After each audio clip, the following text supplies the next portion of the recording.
Hey,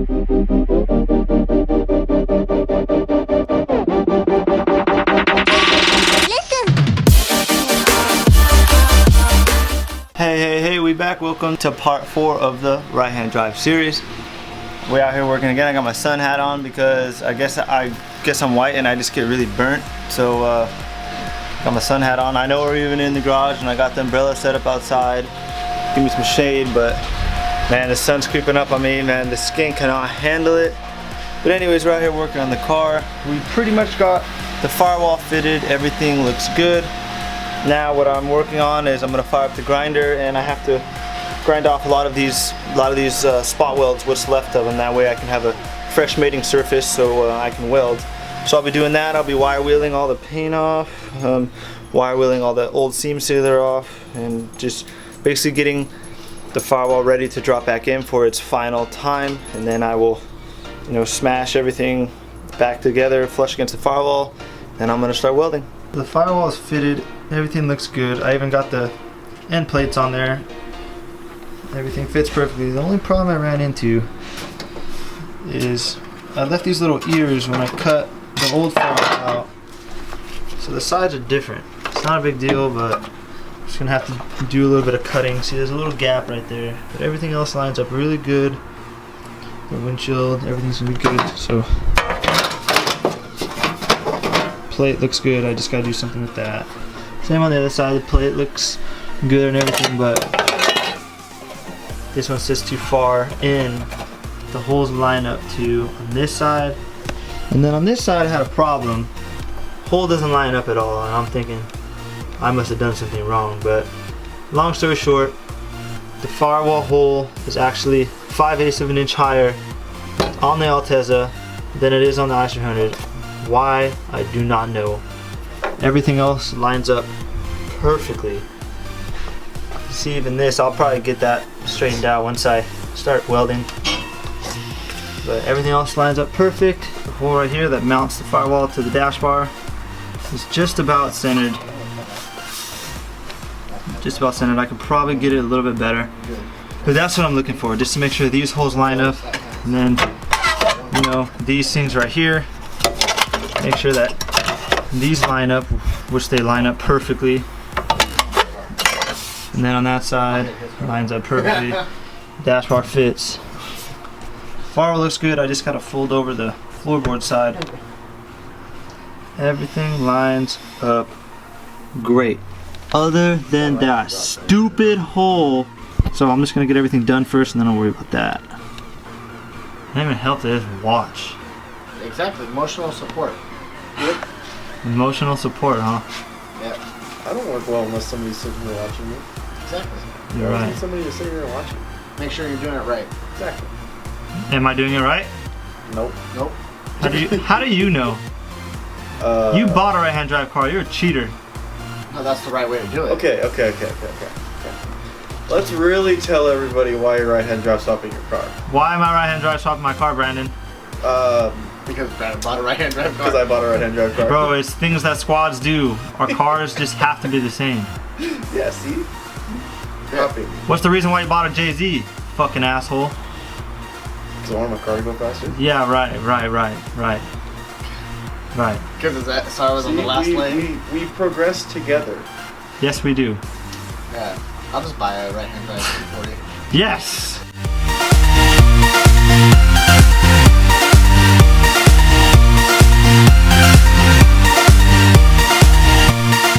So I've been grinding the car, stopped to take a dew break because Mountain Dew is life. Got code red here. We also got every other flavor of Mountain Dew on deck here. Anyways, working on the firewall. We got a lot of the spot welds grinded off. As I was grinding everything down, there's this Missy, really? Get out of here. Go. You're terrible listening. So I had to pull this secondary firewall piece that holds all the accessories. I had to kind of drill the spot welds off of that, peel it up, and then they have like this fire retardant or something like that. Yeah, but I had to kind of shave some of that off. I wanted to leave on as much as possible because I was setting my welder on this firewall and I noticed that stuff inside of there started catching on fire, and I was like, I don't even know if this is fire retardant or not. because here it is, my firewall is on fire, so I really didn't know what to do there. And you can see everything inside of here is all sizzled up and burned.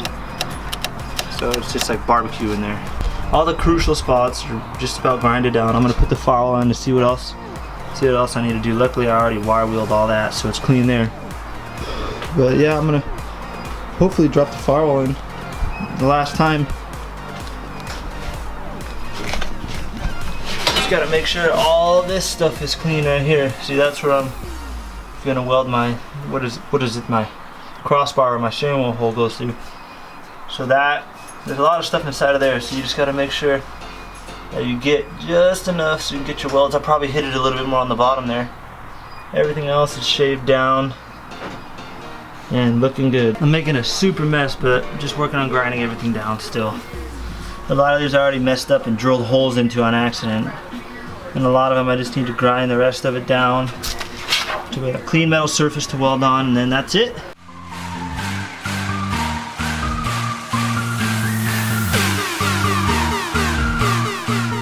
Finally making some ground here. Very time consuming because welding metal like this, you know, 18-20 gauge, you can't just lay a bead, you know, because if you lay a bead, you're going to start burning holes in your metal because it's just going to get too hot. And that's the problem I've been having. So I went to Home Depot and I had picked up some sheet metal so I could use it as a backing. I couldn't find 18 or 20 gauge, so I got 16 gauge, and it's working fine. You know, you just got to kind of aim the heat a little bit more towards the 16 gauge and then drag it over, you know, to the thinner stuff. But right here, the gap was pretty big. So what I've been doing is I put the metal behind there, tacked it, and then I've just been welding the gap. As you can see, the gap was kind of big. So I've been welding, you know, and you can only do one little thing at a time. It's like tack. And then you got to move over like 4 inches tack, move over 4 inches tack, and then by then this whole piece of metal is hot. So then you have to move somewhere else.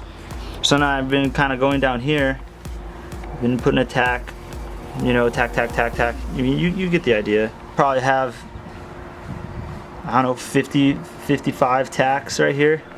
And finally it almost looks like a weld. I'm probably gonna add a few more, you know, and then I'll try to touch up that gap right there. Little trick of the trade here, if you have a little bit of gap, like I kept burning holes right here, if you have a little gap, go ahead and get yourself a piece of copper. They actually sell like a specific tool, but you put this behind the metal that you want to weld, and it won't burn holes so easily because this rejects the metal. So you know, it doesn't give you like a lot more time, but it'll give you a little leeway with your welds, and I've been using that, and as you can see, I've been able to get pretty decent welds down. I'm also working on the inside. Right here, it's not really necessary, but it's just basically like stitch welding the chassis, because you're supposed to fill in all the spot welds you drilled inside. But now I'm out here just trying to do stitch welds here and there along the whole seam.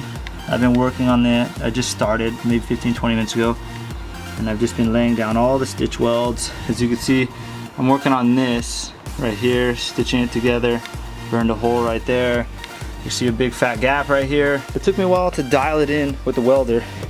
I'm figuring it out, because I started with this one right here. This is like it's not Harbor Freight welded, maybe it's like one step up, and then my buddy let me borrow this one, which is it's a wall plug 120. It's a 140 weld pack Lincoln. This is the heat right here, ABCDE or ABCD. That's your heat. I'm running it on B. A wasn't enough and B was too much, so I'm just trying to work with B. I mean, you could do A, but it just takes a lot longer, and you have to sit there a little extra and just kind of wave it around. But B has really good penetration. My wire feed is around 3, and on some spots it's really good, and I have really good penetration because you can look on the back and you can kind of see it. But yeah, shout out to Max. Max let me borrow his welder. Remember all those spot welds that I've been drilling out? Well, I'm filling those back in slowly. Some of them coming out really good, and some of them are coming out blast. So I'll grind those down and go over it again. But I'm also stitch welding the seam right here, because it doesn't hurt to do it at all, since, you know, we completely pull the firewall out. So I've been stitch welding the seam. I'm working on this right here. I'm having a hard time doing this. I don't have much MIG experience, but I feel like I'm doing pretty good. So I'm gonna keep welding. I'll set up a time lapse so you guys can kind of see me jumping everywhere.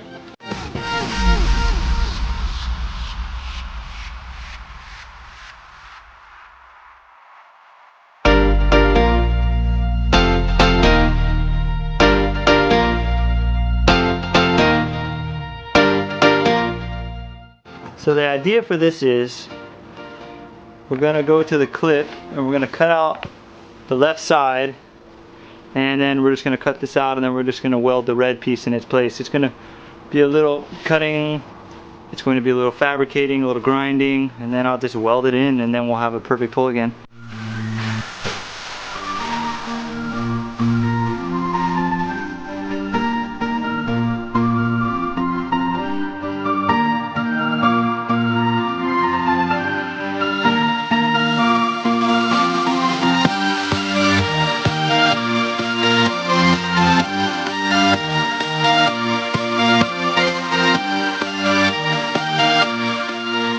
So we got this brushable seam sealer here. I think it was 40 bucks shipped on eBay. Today's the 3rd business day and it just got here right now. Shout out to that. eBay's coming back. We got the firewall all cleaned up. Now I'm just gonna seam sealer just the welds. And then after that I'll spray bare metal primer on everything to protect everything else. But got everything all taped off, and now I'm gonna apply seam sealer.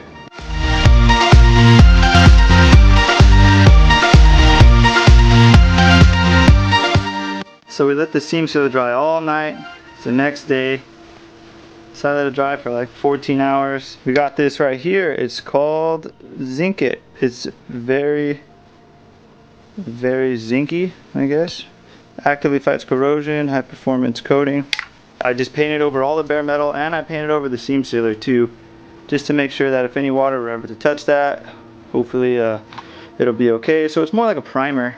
The car's gonna be painted, so I'm not really worried. I just wanted to make sure, because when it rains, the water comes in here in this big cowl where the windshield wiper motor and stuff sits, and then it runs along here, and then it runs out of here.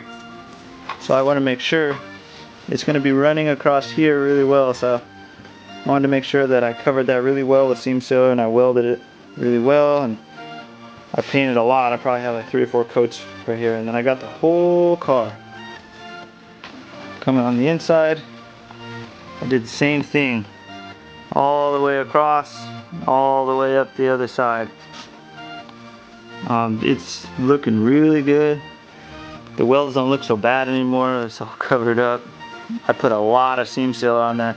I think I used, I don't know, maybe like half of this can, which is way more than enough. We have a few things left on my list to do. I have to put these end plates on. I'm not hardcore welding these. I'm just gonna do light tacks on that. I need to put the right-hand drive cross member rack in, and then I'll put the whole steering column in, and I'll put a steering wheel in so I can actually turn it now. Let's see what else. The VIN plate. So there's 2 VIN plates on the firewall. There's one right here, and there's one where the dash is, and that basically kind of goes right there. Now I found it on my old firewall. It was actually riveted on, so I drilled the rivets out. So I'm thinking maybe I can just tack it in the same place, that way you can still see it. And I'm gonna cut the VIN plate out on this one. I'm gonna cut it out on my old one. I'm gonna be very careful. So I'm gonna weld it in, the VIN plate from the back, and then I'll grind it all down, make it look good. And then maybe I'll do a little bit of Bondo in the front, try to make it look a little more OEM. I mean, just in case I ever do have a problem, this car will have all of its original VINs on it.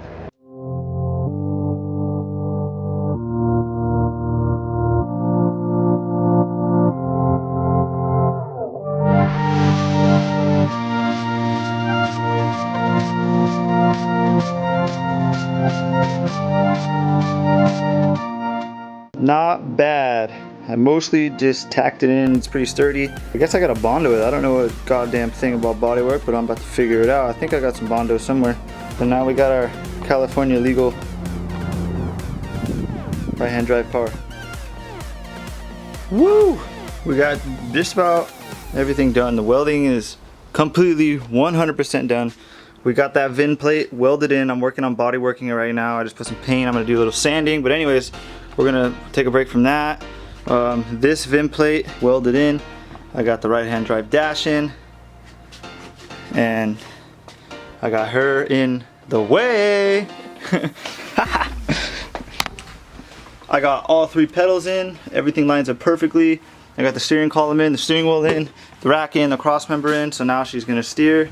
But anyways, guys, she's officially right-hand drive. What a relief. Woo! Now she's low again. Now we're gonna push this thing out. Let's get it out, let's get it out.